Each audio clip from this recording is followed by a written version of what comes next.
Welcome to Animal Stories for Kids. If you like our stories, please give us a 5-star rating, subscribe to our podcast, and share it with your friends and family. If you're listening on Spotify, you can support the podcast through listener support. Plus, check out exclusive show-related content and join the community at patreon.com/Animal Stories for Kids. And now, it's time for our story.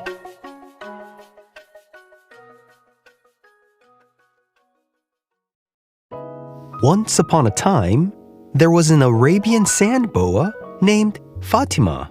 Fatima the Arabian Sand Boa lived in a huge desert where the sand stretched as far as the eye could see. She wasn't just any little snake. She was known for her clever ways of hiding beneath the hot desert sand. Fatima was small, with a round, plump body and tiny, sparkling eyes that peeked out just above the sand. But Fatima the Arabian Sand Boa had a little secret. Although she was mostly active at nighttime, she loved to sneak in some time during the day and loved to play with the sun. Every day, the sun would rise high in the sky, beating down on the hot desert. And every day, Fatima would wriggle out from under the cool, soft sand and play in the sunshine. She would twist and twirl, making little patterns in the sand with her wiggly body. All the other Arabian Sand Boas didn't quite like being out in the sun like Fatima. Normally, they would hide in the sand to get away from the sun. But not Fatima the Arabian Sand Boa. Fatima would laugh while she danced around in the hot sunlight, and its bright rays would warm her from head to tail. Fatima the Arabian Sand Boa loved the feeling of the sun on her scales, and she would play for hours, completely forgetting about the world around her. Now, Arabian Sand Boas, like Fatima, are excellent at hiding. Their golden brown skin blends perfectly with the desert sand, and they love to burrow just beneath the surface, leaving only their eyes out so they can see. This is how they stay cool during the hottest parts of the day, and it's also how they catch their food. Normally, an Arabian Sand Boa would lie perfectly still, waiting for a lizard or a small rodent to wander by. And when they get close enough, then, as quick as a flash, the boa would strike. But Fatima the Arabian Sand Boa was a little different, especially on days like this where she was enjoying the sun. She was so busy playing with the sun that she often forgot about her hunting. One day, as Fatima danced and spun under the bright desert sky, a small jerboa hopped nearby. The jerboa, with its long legs and tiny ears, bounced across the sand, completely unaware of Fatima the Arabian Sand Boa. It was a perfect chance for her to catch a tasty meal. But Fatima was too busy rolling in the warm sand, with her little eyes squinting at the sun to even notice. The jerboa paused for a moment, sniffed the air, and then hopped away. Fatima the Arabian Sand Boa, still twirling in the sun, didn't even see it go. As the day went on, a small gecko scurried across the sand, darting close to where Fatima was playing. The gecko was fast and nimble, and it would have been a challenge to catch it.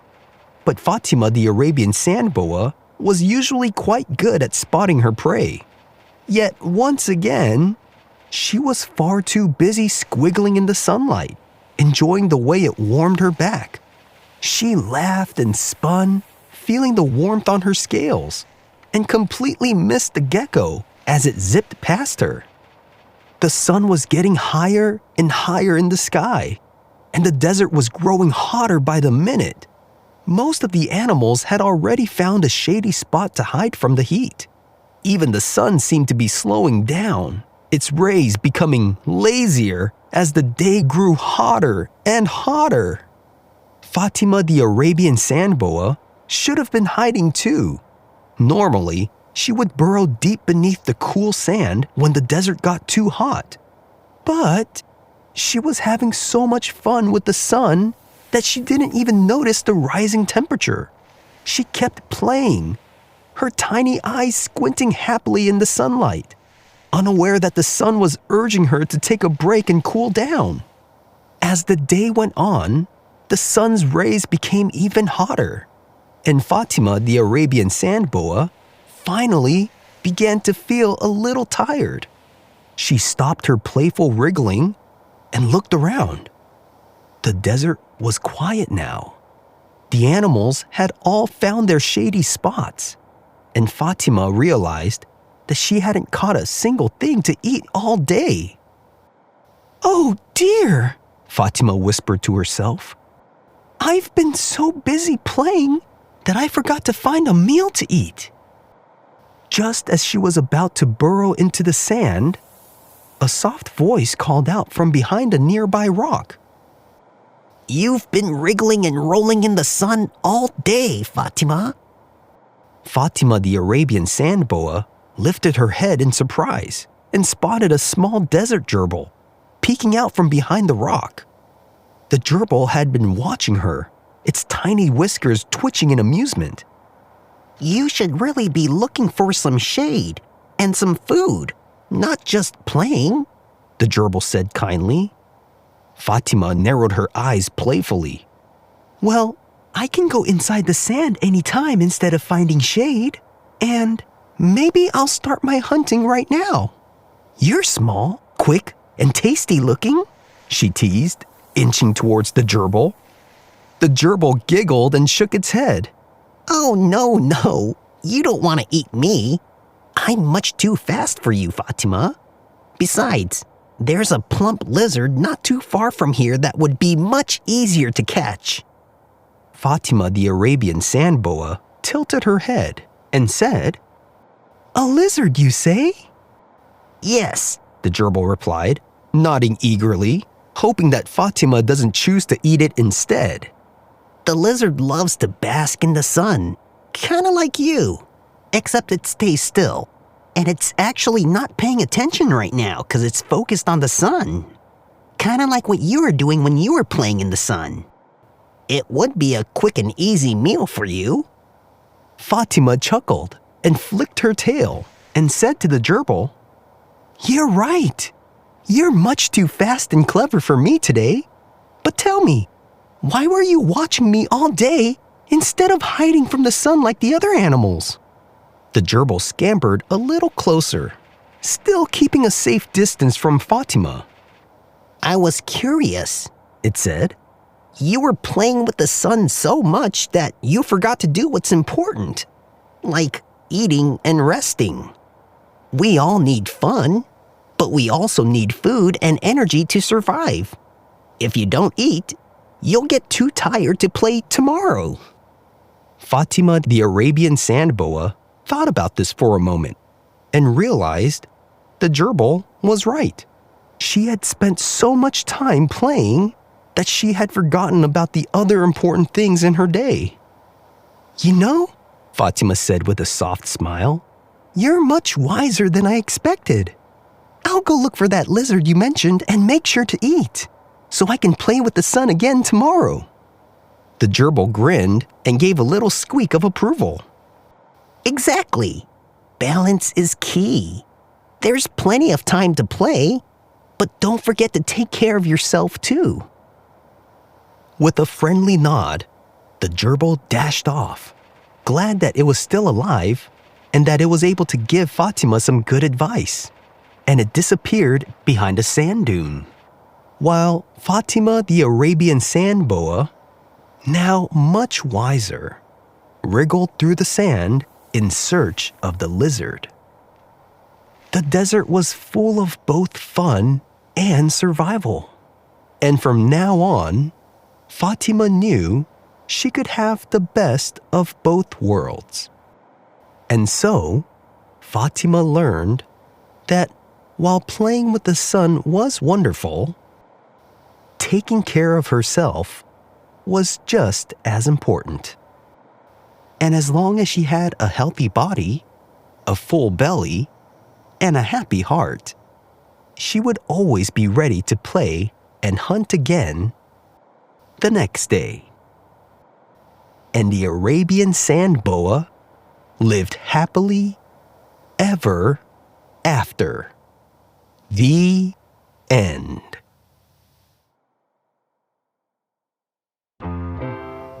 The Arabian Sand Boa is also known as Eryx jayakari or Jayakar's sand boa and is a species in the family of Boidae. The Arabian sand boa is a small snake that can grow up to 15 inches long. They're called Arabian sand boas because they live in sandy deserts around the Arabian Peninsula. These snakes are small and they usually grow up to about 15 to 24 inches long. They have short, round bodies, making them look like a chubby worm. Their eyes are located on the top of their heads, so they can peek out of the sand while hiding. Sometimes when you look at these snakes, they look like a child's drawing of a snake. Arabian sand boas are mostly nocturnal and are active at night or when it's cooler outside. Arabian sand boas live in deserts, particularly in places like the Arabian Peninsula, Egypt, and Iran. Arabian sand boas love sandy areas because they enjoy digging and burrowing into the sand. They're great at digging too. They use their heads and push through the sand to stay hidden from the hot sun.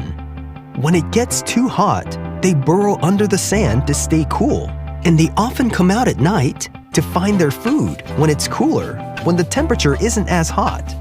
Arabian sand boas eat small animals like lizards, mice, and small birds. Arabian sand boas hide under the sand with their eyes poking out so they could wait for their prey to get close, and then they strike quickly.